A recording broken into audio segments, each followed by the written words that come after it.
प्रधानमंत्री मोदी का जम्मू कश्मीर दौरा, विकसित भारत विकसित जम्मू एंड कश्मीर कार्यक्रम में होंगी शामिल। श्रीनगर को अस्थायी तौर पर रेड जोन किया गया घोषित। ड्रोन उड़ाने पर लगाई गई पाबंदी।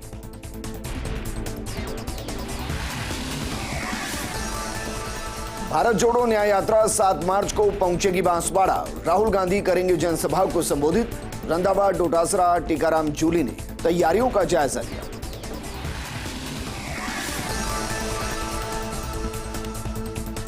एसआई भर्ती परीक्षा 2021 पेपर लीक मामला, कोर्ट ने आरोपियों को 6 दिन की रिमांड पर भेजा। पेशी के दौरान हुआ हंगामा, वकीलों ने आरोपियों के साथ हाथापाई।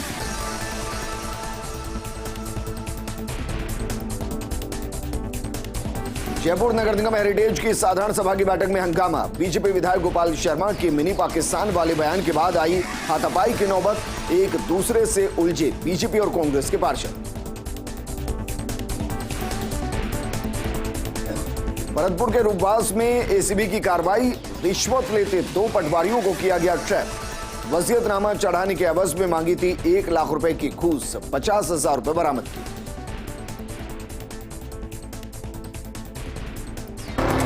शुरुआत करते हैं बड़ी खबर के साथ। जम्मू कश्मीर में एलओसी के पास बारूदी सुरंग में धमाका हुआ है। नौशेरा सेक्टर में बारूदी सुरंग के अंदर धमाका हुआ है। बारूदी सुरंग में धमाके से एक आर्मी पोर्टर की मौत हो गई।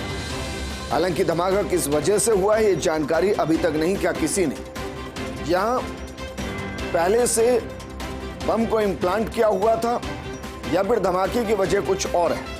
क्या इस धमाके में कोई आतंकवादी संबंध, कनेक्शन है या फिर इसके पीछे की वजह कुछ और है? बहरहाल जम्मू कश्मीर में एलओसी के पास बारूदी सुरंग में धमाका हुआ है। नौशेरा सेक्टर में बारूदी सुरंग में धमाका हुआ है और बारूदी सुरंग में धमाके से एक आर्मी पोर्टर की मौत हो गई। 24 परगना जिले के बारासात में नारी शक्ति वंदन कार्यक्रम को संबोधित करते नजर आए। रैली में 85 किलोमीटर दूर से संदेश खाली की महिलाएं भी शामिल होने पहुंची। इस कार्यक्रम में प्रदेश के मुखिया भजनलाल शर्मा भी जयपुर के कृषि प्रबंधन संस्थान के सभागार से वर्चुअली जुड़े। इस दौरान प्रदेश अध्यक्ष सीपी जोशी समेत कई बड़े नेता मौजूद रहे। कार्यक्रम को संबोधित करते हुए पीएम मोदी ने कहा कि विशाल कार्यक्रम इस बात का प्रमाण है कि बीजेपी किस तरह नारी शक्ति को विकसित भारत की शक्ति बना रही है। 9 जनवरी को बीजेपी ने देश भर में शक्ति वंदन अभियान शुरू किया। इस दौरान लाखों स्वयं सहायता समूहों से संवाद पूरे देश में किया गया और आज पश्चिम बंगाल में स्वयं सहायता समूहों के सदस्यों के लिए एक बहुत बड़ा कार्यक्रम आयोजित किया गया। आज का ये विशाल कार्यक्रम इस बात का साक्षी है कि बीजेपी कैसे नारी शक्ति को विकसित भारत की शक्ति बना रहा है।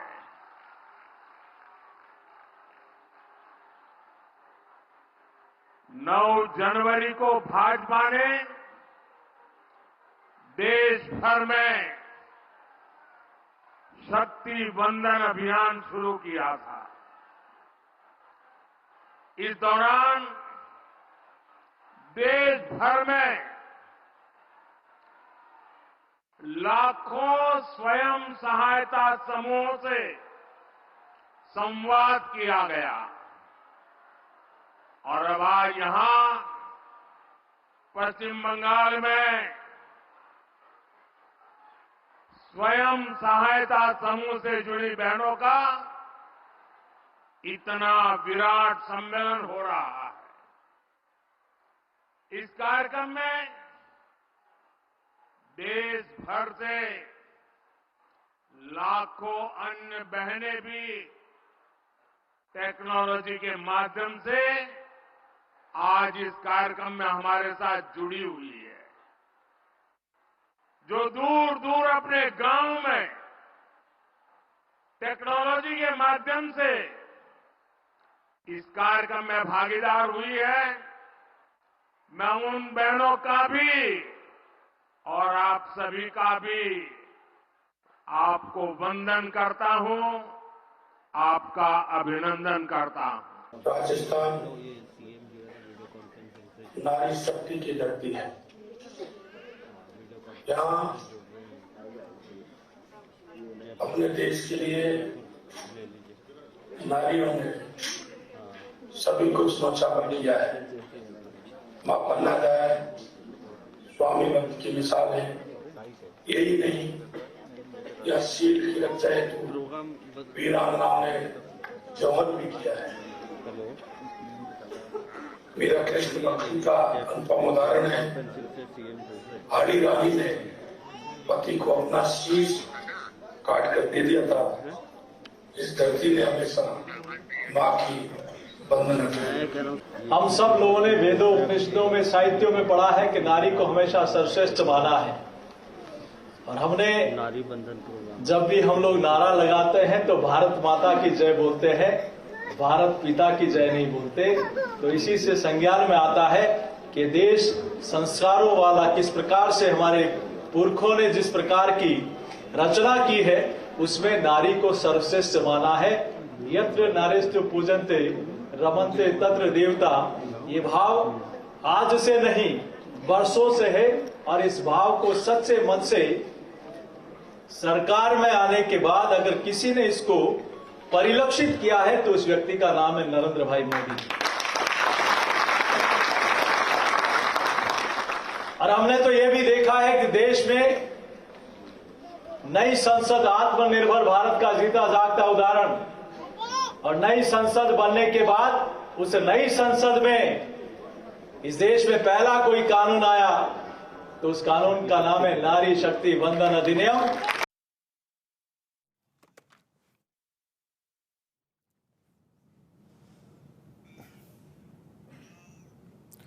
वचनलाल शर्मा ने कहा कि संत महात्माओं के आदर्श जीवन से प्रेरणा पाकर हमारी प्रकृति का मार्ग प्रशस्त होता है और सनातन धर्म संस्कृति को बढ़ावा देने से संतों की भूमिका इसमें महत्वपूर्ण है।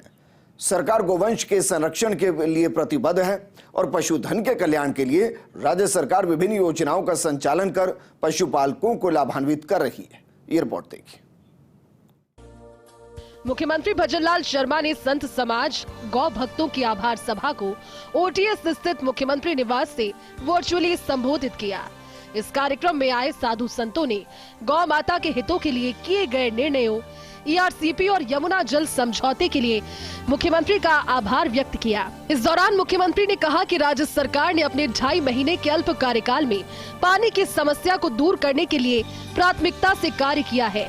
पूर्वी राजस्थान के लिए ईआरसीपी परियोजना और शेखावाटी क्षेत्र के लिए ताजेवाला हेड वर्कर्स के ऐतिहासिक एमओयू के माध्यम से इन क्षेत्रों में पेयजल और सिंचाई के लिए पर्याप्त मात्रा में पानी उपलब्ध हो सकेगा। उदयपुर में देवास बांध परियोजना तृतीय और चतुर्थ के माध्यम से दक्षिण राजस्थान में भी जल की आपूर्ति सुनिश्चित की जा रही है। ये सभी परियोजनाएं कई वर्षों से लंबित थी। प्रधानमंत्री नरेंद्र मोदी की पहल और साधु संतों के आशीर्वाद से अब इनका क्रियान्वयन संभव हो पाया है।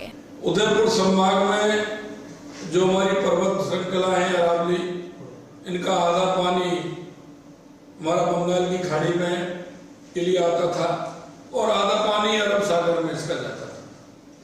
इसके लिए भी हमने कहा है कि टनल बना करके हम जो अरब सागर की तरफ हमारा पानी जाता है उसको टनल के माध्यम से अगर हम लेकर के आएंगे तो उदयपुर, राजसमंद, चित्तौड़ उनका तो काम करेगा, लेकिन अगर वो बीसलपुर में आएगा तो हमारे राजस्थान में पीने के पानी की समस्या का समाधान भी होगा। मुख्यमंत्री भजनलाल शर्मा ने कहा कि राज्य सरकार ने गौवंश संरक्षण के लिए गोपाल क्रेडिट कार्ड योजना प्रारंभ की है, जिसके तहत पशुपालकों को 1 लाख रुपए तक ब्याज मुक्त ऋण उपलब्ध करवाया जाता है। सरकार ने पशुधन के लिए मोबाइल वेटरनरी यूनिट की भी शुरुआत की है। इस यूनिट के माध्यम से पशुओं को समय पर चिकित्सकीय सेवाएं उपलब्ध हो सकेंगी।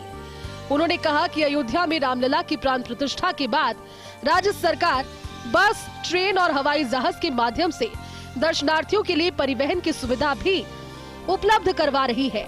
हमारा ये सनातन, हमारा ये देश अगर कहीं ठीक प्रकार से है तो आप जैसे सभी साधु संत और महंतों का इस सनातन के लिए और हमारी संस्कृति के लिए बहुत बड़ा योगदान है। मैं व्यक्तिगत अगर मैं मेरे जीवन की बात करूं तो साधु संतों की सेवा, धर्म के अनुसरण आचरण ही मेरा ध्येय है। निश्चित रूप से साधु संत, महंत, गाय, गंगा ये हमारे सर्वमान्य पूज्य है। कार्यक्रम में बुधगिरी, मढ़ी, फतेहपुर, शेखावाटी के पीठाधीश्वर एवं गौ सेवा समिति के अध्यक्ष दिनेश गिरी महाराज ने राज्य सरकार को धन्यवाद दिया और कहा कि सनातन धर्म, संस्कृति और गौ सेवा संरक्षण के लिए राज्य सरकार अग्रणी भूमिका निभा रही है। मुख्यमंत्री भजनलाल शर्मा की दूरदर्शी सोच और उनके नेतृत्व के कारण यह संभव हो सका है। इस अवसर पर संत महात्माओं का श्रीफल और शॉल उड़ाकर सम्मान किया गया। समारोह में गोपालन मंत्री जोराराम कुमावत, सांसद सीपी जोशी, सुमेधानंद सरस्वती, विधायक बाल मुकुंदाचार्य, रेवासा धाम पीठाधीश्वर राघवाचार्य महाराज, संत गोविंद वल्लभ महाराज, रघुनाथ भारती सहित बड़ी संख्या में साधु संत उपस्थित रहे। फर्स्ट इंडिया न्यूज के लिए ऐश्वर्य प्रधान की रिपोर्ट। गोविंद सिंह डोटासरा ने बांसवाड़ा में पूर्व मंत्री महेंद्रजीत सिंह मालविया पर निशाना साधा। डोटासरा ने कहा कि कांग्रेस ने उसे बड़ा किया, बड़ा वट वृक्ष बनाया, CWC सदस्य, सांसद, मंत्री तक बनाया। डोटासरा बोले कि बीजेपी ने उन्हें टिकट दिया है क्योंकि उनके पास दूसरा कोई नेता ही नहीं है, लेकिन यहां के कार्यकर्ता इतने मजबूत है कि उन्हें छठी का दूध याद दिला देंगे। देखिए, गठबंधन के लिए 5 व्यक्तियों की कमेटी बनी हुई है जिसमें अशोक गहलोत जी, मुकुल वासनिक जी, सलमान खुर्शीद जी और तमाम लोग हैं। वो गठबंधन का काम वो करेंगे, हम नहीं करेंगे। हमें वो गठबंधन का जो निर्णय देंगे उसके ऊपर फिर जो हमारा प्रदेश नेतृत्व है और हमारे प्रभारी जी और सह प्रभारी जी जो हमको देंगे कि यहाँ पर ये अलायंस के लिए हमें दिया गया है हमें मौका, उसके हिसाब से हम लोग निर्णय। राजस्थान पुलिस उप निरीक्षक भर्ती परीक्षा 2021 का पेपर लीक कर उप निरीक्षक बने 14 आरोपियों को आज मुख्य महानगर मजिस्ट्रेट द्वितीय में पेश किया गया। कोर्ट ने सभी आरोपी ट्रेनी उप निरीक्षक को 12 मार्च तक रिमांड पर एसओजी को सौंप दिया है। सभी आरोपियों को अदालत में पेश करने के दौरान वहां जमकर हंगामा हुआ। आरोपियों को देखते ही वकीलों का गुस्सा फूट पड़ा और वह पेशी पर लाए गए ट्रेनी उप निरीक्षकों पर टूट पड़े। इससे वहां पुलिस ने बमुश्किल उनको बचाया। पेपर लीक केस की जांच करने के इस बड़े खुलासे के बाद कोर्ट में एसओजी जिंदाबाद के जमकर नारे लगे। हंगामे के बाद आरोपी ट्रेनी उप निरीक्षकों को कड़ी सुरक्षा व्यवस्था में वहां से वापस ले जाया गया। जो पेपर लीक प्रकरण से रिलेटेड जो आज मुजरिमों को पेश किया था, यहाँ पे हम लोगों ने अपना तर्क रखा कि कुछ लोगों को राजस्थान पुलिस एकेडमी से 4 तारीख को ही उठा लिया गया था, 24 घंटे के अंदर क्यों पेश नहीं किया गया, जिसको लेके जो एसओजी थे, एसओजी के वकील साहब ने 10 दिन का रिमांड मांगा, जिसको हमने कंटेस्ट किया और बोला कि 10 दिन के रिमांड की ज़रूरत नहीं है, ये केस 2 साल पुराना है, ऐसे कोई एविडेंस नहीं है, जो मेन अक्यूज ने वो अब तक कस्टडी में नहीं है। तो जिसको लेके जज साहब ने 6 दिन का रिमांड दिया है और एक्सप्लेनेशन कॉल किया है एसओजी से कि आपने जब इनको 4 तारीख को कस्टडी में लिया था तो आपने इनको 24 आवर्स के अंदर पेश क्यों नहीं किया। और 41A जो सीआरपीसी की कार्रवाई होती है जिसमें जो सीरियस ऑफेंस नहीं होते हैं, जैसे इसमें है कि 7 साल से कम की सज़ा है, 7 साल से कम की सज़ा में जिसमें सीरियस ऑफेंस नहीं होते हैं उसमें आपने 41A की कंप्लाइंस क्यों नहीं करी। एसओजी ने मुकदमा नंबर 10 में जो है 14 मुलजिमों को गिरफ्तार किया था, उसमें से 12 दिन की हमने पुलिस कस्टडी की कोर्ट से, ऑनरेबल कोर्ट से डिमांड करी थी। ऑनरेबल कोर्ट ने 6 दिन का हमें पुलिस अभिरक्षा दी है, 12 तारीख को पेश करना है। डिफेंस काउंसिल ने मुलजिमानों के जो अधिवक्तागण है उन्होंने ये प्रश्न कोर्ट के सामने रखा कि साहब इलीगल डिटेंशन किया गया है, जबकि ऐसी कोई बात है नहीं। कोर्ट ने मौखिक रूप से आदेश दिए हैं कि आप इसमें जो है अपना स्पष्टीकरण पेश करें। ऐसी कोई स्थिति है नहीं कि उनको कोई इलीगल डिटेंशन किया गया हो। पूछताछ के लिए एसओजी ऑन रिकॉर्ड डॉक्यूमेंट्स के आधार पर उनको लेके आई है, अनुसंधान कर रहे थे। जैसे ही उनके खिलाफ अपराध प्रमाणित पाया गया उनको अरेस्ट किया जाकर ऑनरेबल कोर्ट में पेश किया गया। एसओजी ने 12 दिन का रिमांड मांगा था और मेरी आपत्ति थी कि मीडिया में, न्यूज़पेपर्स में ये आ चुका है कि 3 तारीख को इनको सबको उठा लिया गया था और 3 तारीख के बाद में 6 तारीख को पहली बार पेश किया जा रहा है। ऐसे में 24 घंटे से ज़्यादा किसी व्यक्ति को डिटेन नहीं किया सकता, उसे विदाउट परमिशन ऑफ मजिस्ट्रेट ही उसे डिटेंशन में रखा जा सकता, परमिशन के साथ ही उसे डिटेंशन में रखा जा सकता है। तो यहाँ पर इसका स्पष्ट वायलेशन था, तो इस पर मेरी आपत्ति थी। दूसरा, जो भी जितने भी अपराध थे वो 7 साल से कम के पनिशेबल थे, तो उसके लिए 41A की कंप्लाइंस होनी चाहिए।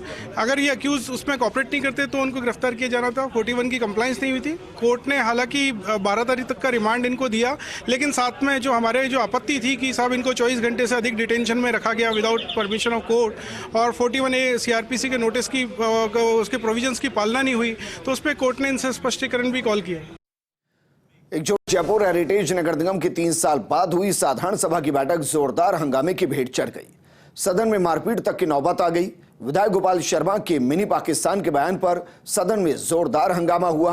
आनन फानन में महापौर ने सदन में राष्ट्रगान की घोषणा कर दी, लेकिन जैसे राष्ट्रगान शुरू होने लगा विधायक रफीक खान ने साउंड के तार निकाल दिए। ऐसे में सदन को बिना राष्ट्रगान के ही स्थगित करना पड़ा। क्या रहा पूरा मामला, जानने के लिए देखिए खास रिपोर्ट। जयपुर हेरिटेज नगर निगम की बोर्ड बैठक 7 एजेंडों को लेकर आयोजित की गई। इस बैठक की शुरुआत में बहुमत के आधार पर पहला एजेंडा पास करा दिया गया, लेकिन जैसे ही बैठक आगे चलने लगी, भाजपा विधायक गोपाल शर्मा और विधायक बाल मुकुंद आचार्य सदन में आ गए। इसके करीब 30 मिनट के बाद कांग्रेस विधायक अमीन कागजी, विधायक रफीक खान, विधायक प्रशांत शर्मा ने सदन में एंट्री ली। विधायक रफीक खान ने सदन में कहा कि यूडी टैक्स कलेक्शन करने वाली फर्म 100 वर्ग गज कमर्शियल और 300 वर्ग गज रेजिडेंशियल मकान वालों को भी धमकाते हैं, जबकि नियमों में तो इसके लिए छूट है। उन्होंने कहा कि अगर आगे भी कोई टैक्स वसूलने के नाम पर धमकाता है तो मैं उसे वार्निंग देता हूं कि वो जिम्मेदार खुद होगा। इसके तुरंत बाद विधायक गोपाल शर्मा ने माइक पर बोलते हुए कहा कि कोई भी 100 वर्ग गज और 300 वर्ग गज में अपने मन मुताबिक मकान नहीं बना सकता, उसके लिए सेटबैक छोड़ना होगा। उन्होंने कहा कि मनमर्जी से हटबाड़ा नहीं लगा सकते। आगे उन्होंने कहा कि हम जयपुर को मिनी पाकिस्तान नहीं बनने देंगे। विधायक गोपाल शर्मा के इस बयान के बाद जोरदार हंगामा हो गया। मैंने तो एक मनसा प्रकट की जब उन्होंने हटवाड़ा रोड की बात की, हटवाड़ा की बात की, जिसको लेकर के बहुत परेशान है आदर्श नगर के लोग। और उन्होंने कहा कि 300 गज, आप सबने सुना है कि 300 गज की रिहायशी और 100 की व्यावसायिक गतिविधि के अंदर कोई भी प्रवेश नहीं करेगा। और आप लोगों ने सुना हो तो उन्होंने तो उस धमकी भरे अंदाज के अंदर कहा कि वो अधिकारी यहाँ से सुन ले कि इस तरह की चीज़ हम बर्दाश्त नहीं करेंगे। तो क्या लोकतंत्र की भाषा है ये? तो मैंने उनसे ये कहा कि ये मतलब भाषा लोकतंत्र की भाषा नहीं है। जिस तरह से जयपुर के अंदर 2 तरह के कानून बने हुए हैं लोगों के लिए, हेलमेट नहीं लगा सकते, लगाते नहीं हैं। जिस आम जनता के लिए साधारण सभा की बैठक होती है, उसमें जनता ने 2 घंटे तक केवल हंगामा ही देखा। इस बैठक के बाद विधायक रफीक खान ने मीडिया से बातचीत में कहा कि विधायक गोपाल शर्मा पत्रकारिता से जुड़े हैं, वो जानते हैं कि किस तरह छपा जाता है। उन्होंने ये सारा घटनाक्रम छपने के लिए किया है। तो वहीं इस पर पलटवार करते हुए विधायक गोपाल शर्मा ने कहा कि उनका आशय शहर में बेतरतीब निर्माण को लेकर था। मेरा पाकिस्तान नहीं बनने देंगे बयान इस दिशा में था और कोई आशय नहीं था। विधायक गोपाल शर्मा ने कहा कि रफीक खान की गिरफ्तारी होनी चाहिए क्योंकि उन्होंने बीच राष्ट्रगान में तार निकाल दिया, जो कि देशद्रोही जैसी हरकत है। महापौर मुनीश गुर्जर ने कहा कि साधारण सभा की बैठक विधायकों के हंगामे के चलते स्थगित करनी पड़ी। राष्ट्रगान के बीच में तार निकाल देना विधायक को शोभा नहीं देता। दूसरी ओर विधायक अमीन कागजी ने कहा कि हम गंगा जमुनी तहजीब की बात करते हुए शहर के विकास की बात करने बोर्ड बैठक में आए थे। देखिए, ऐसा है कि पत्रकारिता से जुड़े हुए लोग विधायक बने, उनको पता है मैं कैसे छपूंगा। ओछी और छोटी राजनीति ऐसा काम नहीं करना चाहिए था। मैंने क्या कहा, उन्होंने क्या जवाब दिया। मैं बात कर रहा हूँ यूडी टैक्स की, वो बात कर रहे हैं कंस्ट्रक्शन की। आप सब लोगों ने देखा। कह रहे हैं कि मीट की दुकानें अवैध हैं, वो भी चलती रहेंगी। हम चाहे जिसको जैसे भी आचरण कर सकते हैं, सड़क को चाहे जब रोक सकते हैं, चाहे जहां हम हटवाड़ा लगा सकते हैं। तो मैंने कहा कि जयपुर को मिनी पाकिस्तान नहीं बनने देंगे। इसका आशय है कि इससे क्या होगा कि आर्थिक गतिविधियां रुक जाएंगी। देखिए, जिस तरीके का माहौल था वो आपके सबके सामने है। जो विधायकगण होते हैं वो सदस्य होते हैं, जिस तरीके का उन्होंने माहौल बनाया आपके सक्षम है, जिस तरीके की भाषा का उपयोग किया, वो अध्यक्ष नहीं थे वहाँ पर, वो एक सदस्य थे। सदस्य की जो मर्यादा होती है उस मर्यादा शब्दों का उपयोग करना चाहिए। जिस तरीके से जनगण मन जो हमारा राष्ट्रीय गान है उसको बजने पे तार निकाल दिए गए। देखिए, बेसिकली आज के जो प्रस्ताव थे, जो एजेंडे में थे, वो सारे प्रस्ताव यूनानिमसली उस पर चर्चा नहीं हुई, और इस पर चर्चा नहीं होने की वजह से वो प्रस्ताव पास नहीं हुए। सारे के सारे प्रस्तावों में सब लोगों ने जो प्रस्ताव पास नहीं हुआ उसके लिए अलग से एक लेटर बनाकर, चूँकि डिसीजन नहीं हुआ, मीटिंग स्थगित हो गई, प्रस्ताव पास नहीं हुए, तो मेयर चली गई सदन को स्थगित करके। उसको लेकर पार्षदों में भारी आक्रोश है और उन्होंने एक यूनानिमस लेटर बनाकर और सीओ से उसके लिए कह दिया गया है कि प्रस्ताव जयपुर के पास नहीं हुए ग्रेटर के। मुश्किल से 3 साल के बाद हुई साधारण सभा की बैठक मात्र 2 घंटे में ही समाप्त हो गई।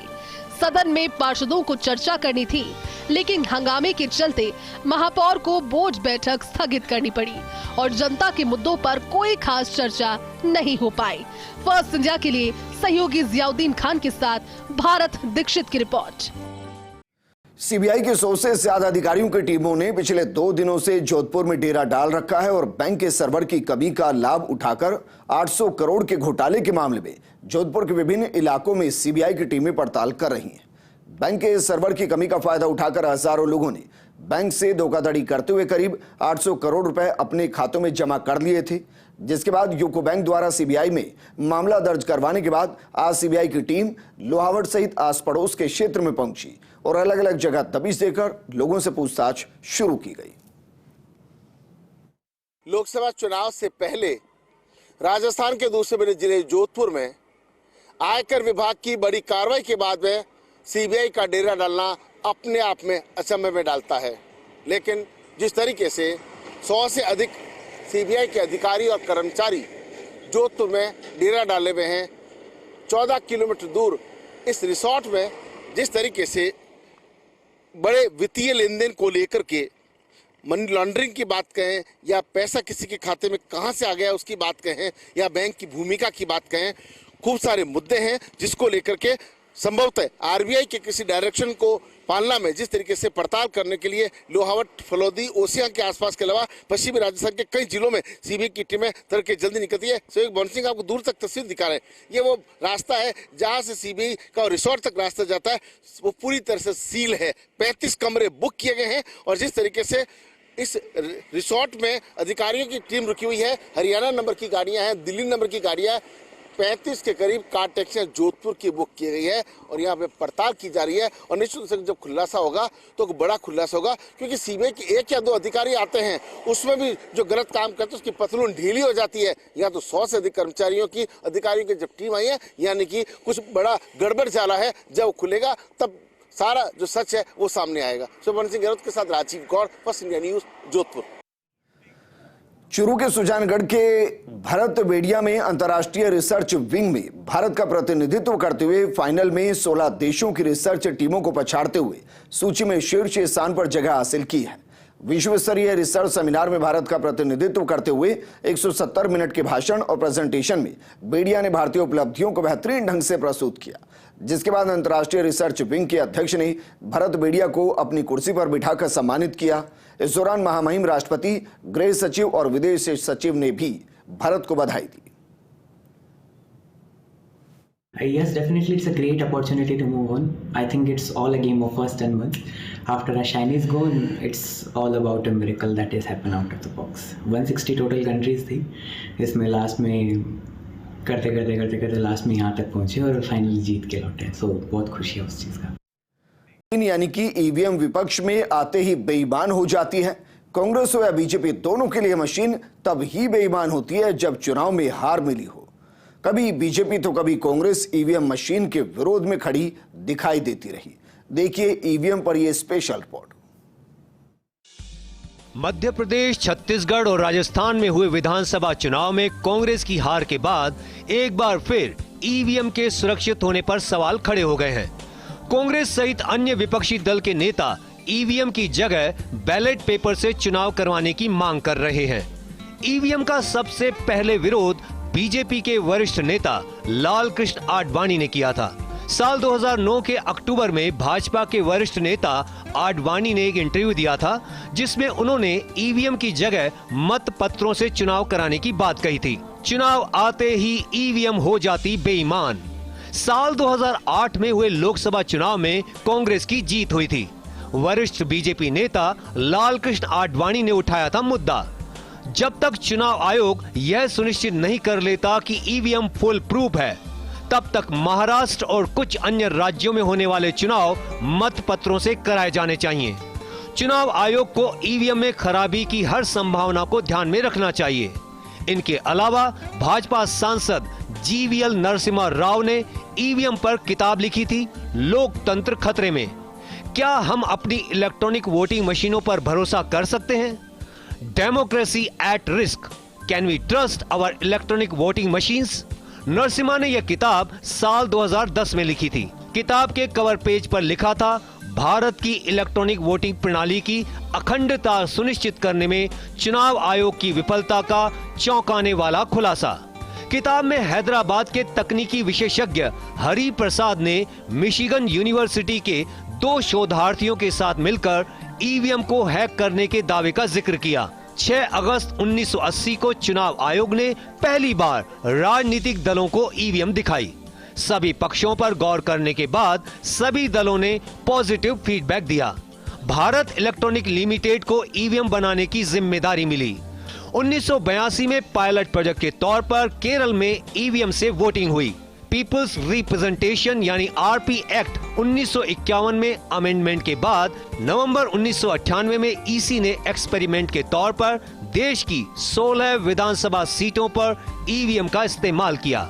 इनमें 5 मध्य प्रदेश, 5 राजस्थान और 6 दिल्ली की सीटें थी। 2004 से देश भर में चुनाव के दौरान ईवीएम का इस्तेमाल किया जाने लगा। 1982 में केरल असेंबली इलेक्शन में ईसी ने पेरावूर विधानसभा के 84 में से 50 पोलिंग स्टेशन पर ईवीएम का ट्रायल रन किया।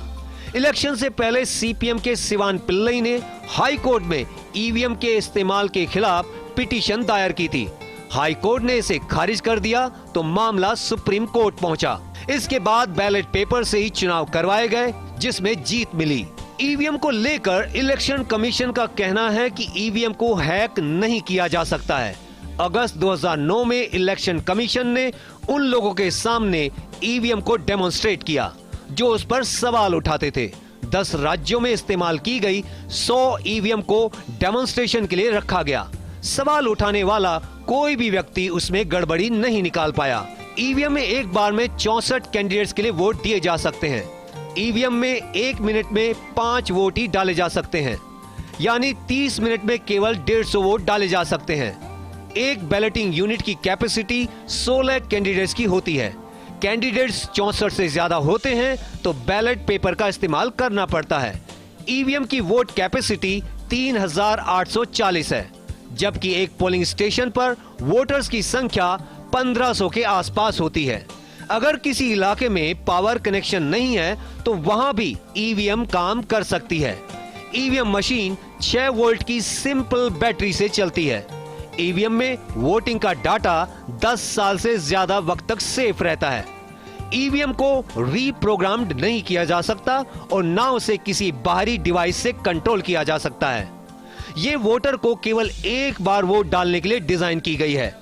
ईवीएम की तुलना दूसरे देशों की ईवीएम से करना गलत है। दूसरे देशों में पर्सनल कंप्यूटर वाले ईवीएम का इस्तेमाल होता है जो ऑपरेटिंग सिस्टम से चलती है, इसलिए उन्हें हैक किया जा सकता है। हमारी ईवीएम किसी दूसरे नेटवर्क से कनेक्ट नहीं हो सकती, ना ही उसमें अलग से इनपुट डाला जा सकता है। चुनाव में इलेक्ट्रिक वोटिंग मशीन यानी ईवीएम का प्रयोग पहले एक नवाचार के रूप में प्रस्तुत किया गया और उसकी शुरुआती दौर में प्रशंसा भी बहुत हुई, लेकिन जैसे जैसे ईवीएम का दायरा बढ़ता गया चुनाव में, वैसे वैसे ईवीएम की निष्पक्षता और उसकी वोटिंग पद्धति पर भी सवाल खड़े करे जाने लगे। अब लोकसभा चुनाव सर पर है। ऐसे में चुनाव आयोग ने ईवीएम की विश्वसनीयता को कायम रखने के लिए वीवीपैट मशीन का इस्तेमाल बहुत बड़ी संख्या में करने का निर्णय किया है। करीब पूरे चुनाव में 25 लाख से ज़्यादा वीवीपैट मशीन चुनाव में उपयोग में ली जाएगी। फर्स्ट इंडिया के लिए पंकज सोनी की रिपोर्ट। परियोजना क्षेत्र के 15 जिलों में 20 अप्रैल से 19 मई तक इंदिरा गांधी फीडर और मुख्य नहर का जीर्णोद्धार किया जाएगा। इस दौरान 30 दिन के लिए पूर्ण नहरबंदी की जाएगी ताकि सिंचाई और पेयजल की जरूरत के लिए 18,000 क्यूसेक पानी को सुनिश्चित किया जा सके। उन्होंने बताया कि 20 मार्च से 19 अप्रैल तक आंशिक नहरबंदी की जाएगी ताकि पूर्ण नहरबंदी के दौरान पेयजल की समुचित उपलब्धता हो सके।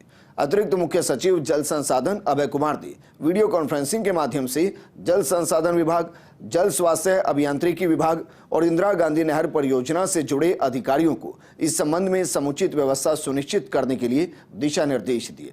उन्होंने कहा कि पूर्ण नहरबंदी के दौरान पंजाब और राजस्थान क्षेत्र में इंदिरा गांधी फीडर और मुख्य नहर का जीर्णोद्धार किया जाएगा। वहीं अतिरिक्त मुख्य सचिव ने कहा कि इंदिरा गांधी नहर परियोजना की क्षमता 18,000 क्यूसेक है। वर्तमान में ये क्षमता घटकर 12,000 क्यूसेक ही रह गई है। नहर का निर्माण 60 साल पूर्व किया गया था, जो अत्यधिक क्षतिग्रस्त हो चुकी है, जिससे प्रदेश को उसके हिस्से का 60% जल ही प्राप्त हो पाता है। पेयजल एवं सिंचाई के लिए लोगों को समुचित पानी उपलब्ध नहीं हो पा रहा। किसानों और आमजन के हितों को ध्यान में रखते हुए आंशिक और पूर्ण नहरबंदी का निर्णय लिया गया। उन्होंने निर्देश दिए हैं कि पूर्ण नहरबंदी शुरू करने से पहले समस्त जल भंडारण, नहरों में पोडिंग, तालाब, डिग्गियों, जोहड़, सार्वजनिक जल स्रोतों के अलावा निजी डिग्गी, जोहड़ और निजी भंडारण स्रोतों का भी पूर्ण भरण सुनिश्चित किया जाए। इस दौरान नहरों में जल प्रवाह और किए गए पोडिंग की चोरी को रोका जाए। उन्होंने विभागों और जिला प्रशासन को आपसी समन्वय स्थापित कर नहरबंदी के दौरान पेयजल व्यवस्था सुनिश्चित करने के निर्देश दिए। पाली range DIG Om Prakash Meghwal police line पहुंचने पर पुलिस कर्मियों ने गार्ड ऑफ ऑनर दिया। पुलिस लाइन में डीआईजी मेघवाल ने रेंज की क्राइम मीटिंग ली। मीटिंग में राज्य सरकार की 100 दिवसीय कार्य योजना की समीक्षा की। वहीं मुख्यमंत्री वचनलाल शर्मा के पाली दौरे पर मिले निर्देशों की भी प्रगति रिपोर्ट ली। डीआईजी मेघवाल ने कहा कि पाली में क्राइम कंट्रोल के लिए रणनीति बनाई जा रही है, जिससे अपराधियों पर नकेल कसी जा सके। इस दौरान पाली, जालोर, सिरोही और सांचौर के एसपी सहित एएसपी और डीवाईएसपी मौजूद रहे। पदस्थापित पुलिस अधीक्षक सभी आज हमने अपराध गोष्ठी रखी गई, उसमें डीवाईएसपीज भी हैं, एडिशनल एसपीज भी हैं, तो एक एक जिले से बुलाए हैं। तो मोस्टली तो हम क्राइम पे रिव्यू करेंगे। आपका जो माननीय मुख्यमंत्री जी की 2 बैठकें हुई थी, एक 10 तारीख को सिरोही में हुई थी संभाग स्तरीय, एक यहाँ हुई थी। इसके अलावा पुलिस मुख्यालय से भी कई तरह के निर्देश प्रदान किए गए थे। आगामी चुनाव भी है, एनडीपीएस में, एक्साइज एक्ट में, प्रॉपर्टी ऑफेंसेज में एक रणनीति बना करके और टीम वर्क के रूप में कैसे इफेक्टिवली रिजल्ट दे पाएं। झालावाड़ एसपी ऋचा तोमर ने स्कूली छात्रों को 1 दिन की एसपी नियुक्त किया और एसपी ऋचा तोमर ने पिपलिया खुर्द स्कूल की कक्षा 8वीं की छात्रा कुंजन शर्मा को एसपी बनाया है। 18 छात्र छात्राएं पुलिस वर्दी पहनकर एसपी मुख्यालय पहुंची।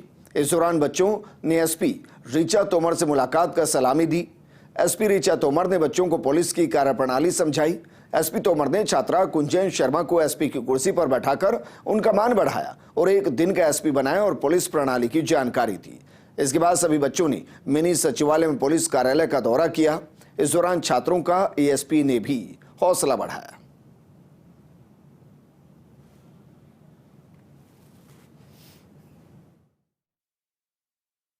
ये पुलिस मुख्यालय के द्वारा एक राजस्थान पुलिस के अंदर समस्त जिलों में एक योजना चलाई जा रही है। स्टूडेंट पुलिस कैडेट्स इसमें बनाए जाते हैं।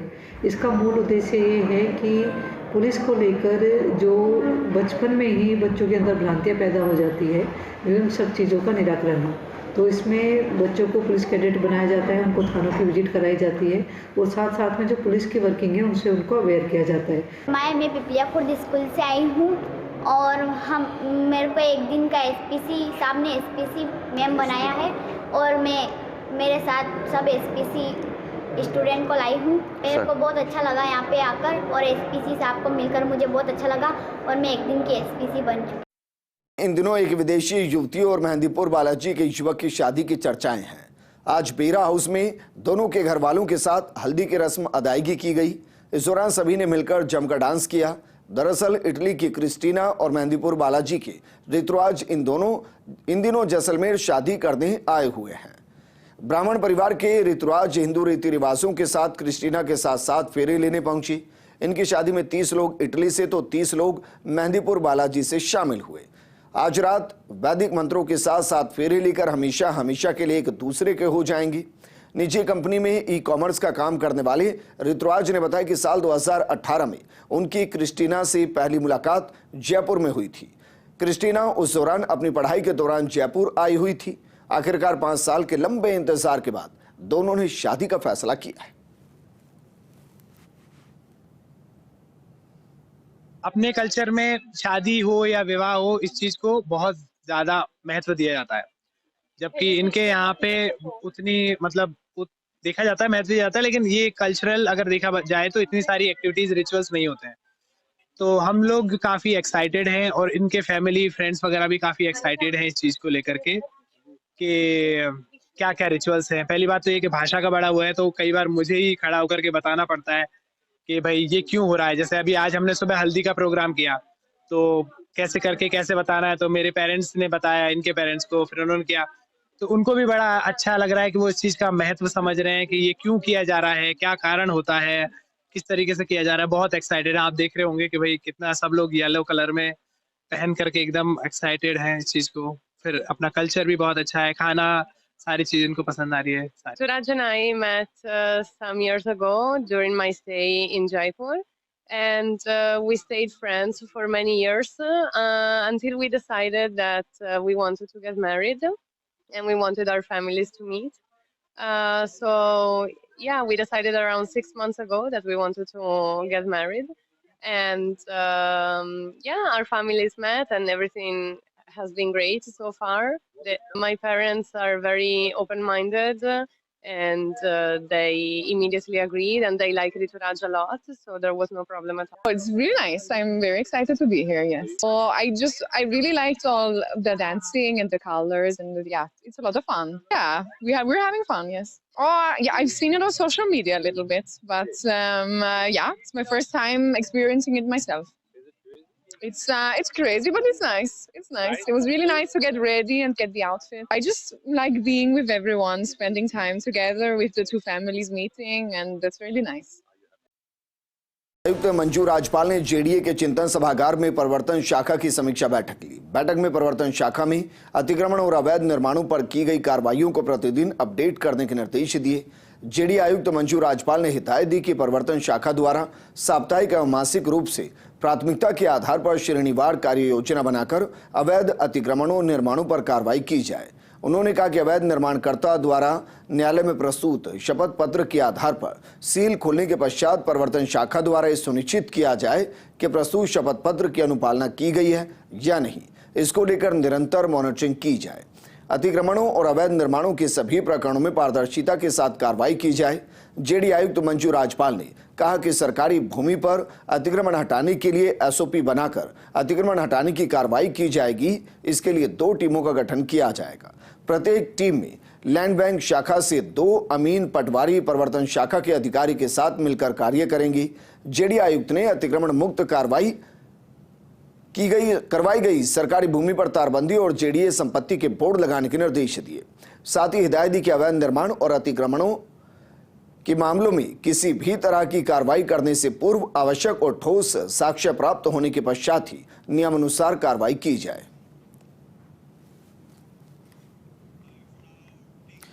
कोटा-बारा नेशनल हाईवे पर भीषण सड़क हादसे में बाइक सवार 3 युवकों की मौत हो गई। जानकारी के मुताबिक कोटा-बारा हाईवे पर तेज रफ्तार ट्रोले ने तीनों बाइक सवारों को कुचल दिया। हादसे में तीनों बाइक सवारों की मौके पर ही मौत हो गई। सूचना मिलने पर सिमलिया पुलिस भी मौके पर पहुंची और घटनाक्रम की जानकारी ली। मौके पर मौजूद लोगों ने बताया कि तेज रफ्तार ट्रोला बाइक सवारों को टक्कर मार के फरार हो गया। मृतकों की पहचान निखिल, हर्ष और रौनक के रूप में हुई। वहीं पुलिस मामले की जांच में जुट गई। कोटा से 12 रोड पे पोलाई कला के पास में एक ट्रक ने बाइक सवारों को कुचल दिया था। इसमें 3 बच्चों की डेथ हो गई है। तीनों ही छात्र थे, पढ़ने वाले। निखिल, रौनक और हर्ष, तीनों आपस में रिश्तेदार हैं। और यहीं प्रेमनगर कोटा के रहने वाले हैं, मूल रूप से अंता के रहने वाले हैं। ये बाइक लेकर के 12 तरफ जा रहे थे, उधर ही जाते हुए किसी एक ट्रक ने इनको टक्कर मारी और कुचल दिया। भरतपुर के रूपवास में एसपी एसीबी के नेतृत्व में कार्रवाई करते हुए हरीश शर्मा पटवारी हल्का चेकोरा और कृष्णकांत शर्मा पटवारी हल्का खान सुराजपुर को 50,000 रुपए रिश्वत लेते हुए गिरफ्तार किया गया। एएसपी एसीबी ने बताया कि एसीबी की भरतपुर इकाई को परिवादी द्वारा शिकायत दी गई कि उसकी खातेदारी जमीन का वसीयत के आधार पर विरासत नामांतरण खोलने के एवज में आरोपी हरीश शर्मा पटवारी द्वारा 1,50,000 रुपए की रिश्वत राशि की मांग कर परेशान किया जा रहा है, जिस पर एसीबी उप महानिरीक्षक के सुपरविजन में एसीबी टीम ने शिकायत का सत्यापन किया, जिस पर टीम के ट्रैप कार्रवाई करते हुए आरोपी पटवारी गण को परिवादी से प्रथम किस्त 50,000 रुपए की रिश्वत राशि लेते हुए रंगे हाथों गिरफ्तार किया गया। वहीं एसीबी की टीम के द्वारा आरोपी पटवारियों से पूछताछ और अन्य ठिकानों की तलाशी ली गई। एसीबी द्वारा मामले में भ्रष्टाचार निवारण अधिनियम के तहत मामला दर्ज किया गया।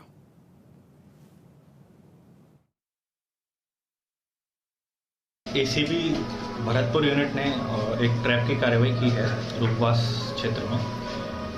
हमारे पास कल परिवादी आया था एक एप्लीकेशन लेके कि उसके पिताजी ने वसीयत की थी उन 3 भाइयों के नाम पर, और उसका जो विरासतन इंतकाल खुलवाने के लिए जो पटवारी हैं उसके पटवारी हरीश उसके द्वारा 1.5 लाख की रिश्वत की मांग की जा रही है, जिस पर सत्यापन करवाया। सत्यापन में इनके बीच में बातचीत हुई, इसका 1 लाख रुपये में सौदा इनका तय हुआ। इसमें से पहली किस्त 50,000 रुपये और दूसरी किस्त 50,000 रुपये कुछ दिनों बाद। पहली किस्त आज दी जानी थी, जिसके अनुसरण में हमने स्वतंत्र गवाह और सारी प्रक्रिया फॉलो करते हुए आज इसको ट्रैप किया है। दौसा कोतवाली थाना पुलिस ने गत दिनों हुई मोबाइल स्टोर से चोरी का खुलासा करते हुए 6 लोगों को गिरफ्तार किया। पुलिस ने इनके कब्जे से करीब 40 लाख रुपए कीमत के 160 आईफोन और एंड्रॉयड फोन बरामद कर लिए। कोतवाली थाना प्रभारी हीरालाल सैनी ने बताया कि गिरफ्तार आरोपियों में 2 आरोपी चोरी करने वाले हैं, जबकि 4 लोग खरीदने और उनको खपाने वाले हैं। पुलिस ने सभी आरोपियों को रिमांड पर लिया है। मुख्य आरोपी दीपक अमर सिंह के खिलाफ सवाई माधोपुर और अन्य पुलिस थानों में दर्जनों मुकदमे दर्ज हैं। एक मोबाइल शॉप की दुकान में नकबजनी हुई थी और करीब 40 लाख की मोबाइल चोरी हुई थी। तभी से कंटिन्यू हमारी करीब 20-25 आदमियों की टीम कंटिन्यू काम कर रही थी इसमें, जिसमें डीएसटी, साइबर और थाने की टीम तीनों साथ में मिलकर एक जॉइंट अभियान चल रहा था। और फिर उनकी पहचान करके टेक्निकल साधन, सीसीटीवी, अन्य चीज़ों से उनकी पहचान करके और उनको अरेस्ट किया। 2 व्यक्ति पकड़े हमने। उन दोनों व्यक्तियों से जब गहन इन्वेस्टिगेशन किया तो उन लोगों ने अलग अलग लोगों को ये मोबाइल बेच देना, अधिकतर मोबाइल, कुछ मोबाइल उनके पास थे पर अधिकतर मोबाइल बेच देना पाया गया। तो इस सूचना के आधार पर उन लोगों को भी राउंड अप किया। राउंड अप करके फिर गहनता से अनुसंधान किया और आज हमने इसमें बड़ी सफलता हासिल की है। पूरे के पूरे मोबाइल हमने रिकवर कर लिए। टोटल 6 व्यक्ति अरेस्ट कर चुके हैं, जिसमें 2 व्यक्ति चोरी करने वाले, 4 व्यक्ति मोबाइल खरीदने वाले। झालावाड़ के दांगीपुरा थाना क्षेत्र के घोगड़ी गांव में सनसनीखेज मामला सामने आया है, जहां शराबी पति को शराब पीने को मना करने पर इतना गुस्सा आया कि उसने पत्नी की निर्मम हत्या कर दी। इतना ही नहीं, हत्या के बाद ससुर को फोन कर वारदात की सूचना दी और फिर फरार हो गया। वहीं घटना सूचना पर परिजन मौके पर पहुंचे, जहां सुनीता का शव देख दंग रह गए। उधर परिजनों की सूचना पर पुलिस मौके पर पहुंची। एएसपी चिरंजी लाल मीणा भी मौके पर पहुंचे। फिलहाल पुलिस ने आरोपी को गिरफ्तार कर लिया, जिससे पूछताछ की जा रही है। आपको बता दें कि 1 माह पहले ही युवक की शादी हुई थी। दांगीपुरा थाने में परसों एक 74/23-24 नंबर केस रजिस्टर्ड हुआ था। उसमें जो पति था उसकी पत्नी से विवाद हुआ और 1 महीने पहले के आसपास उसकी शादी हुई थी और रात को उसने शराब के नशे में अपनी पत्नी का मर्डर कर दिया और उसके ससुराल पक्ष को फ़ोन करके कहा कि मैंने तुम्हारी बेटी को निपटा दिया। इस सूचना पर पुलिस मौके पहुंची। लाश को वहाँ मौके से लेकर के और पोस्टमार्टम कराया बोर्ड से, और उसमें आज आरोपी को हमने डिटेन कर लिया है। नाबालिग से दुष्कर्म प्रकरण में कोटा की पोक्सो कोर्ट संख्या 3 ने आरोपी को 20 साल की सजा सुनाई। आरोपी पर कोर्ट ने 30,000 रुपए का जुर्माना भी लगाया। आरोपी विष्णु झालावाड़ का रहने वाला है, जो कोटा के विज्ञान नगर इलाके में घर से एक नाबालिग को बहला फुसलाकर भगा कर ले गया और उसके साथ दुष्कर्म किया। विज्ञान नगर थाना पुलिस ने आरोपी को गिरफ्तार किया था। जिसके बाद से पोक्सो कोर्ट क्रम संख्या 3 में प्रकरण विचाराधीन था। करीब 17 गवाहों के बयान और सबूतों के 36 दस्तावेज के आधार पर कोर्ट ने फैसला सुनाया है।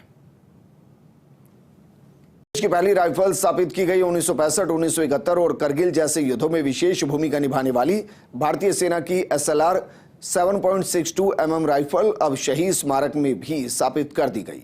राइफल को डीडवाना में स्थापित करने के लिए भारतीय सेना ने स्वीकृति प्रदान की थी, जिसके बाद जबलपुर स्थित मिलिट्री स्टेशन से पूर्व सैनिक नवाब खान ये राइफल लेकर डीडवाना आए थे।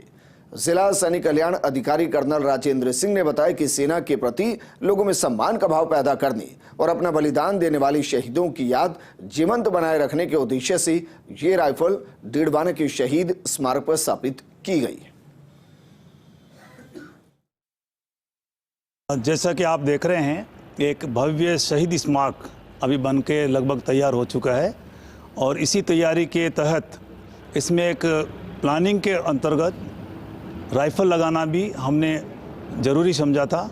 और ये राइफ़ल जो आप देख रहे हैं अभी जो स्थापित हुई है 7.62 mm SLR राइफ़ल है, जो हमारे भारतीय सेना का एक मुख्य वेपन रही है। और प्रत्येक युद्ध में, चाहे ये 65 का हो, चाहे 71 की लड़ाई हो, चाहे कारगिल वार हो, हमारे इन्फेंट्री का ये मेन वेपन था और हर लड़ाई में इसने महत्वपूर्ण भूमिका अदा करी है। 7.62 mm SLR self loading rifle, जो कि ये आर्मी हेडक्वार्टर सेना मुख्यालय द्वारा से रिलीज की गई थी।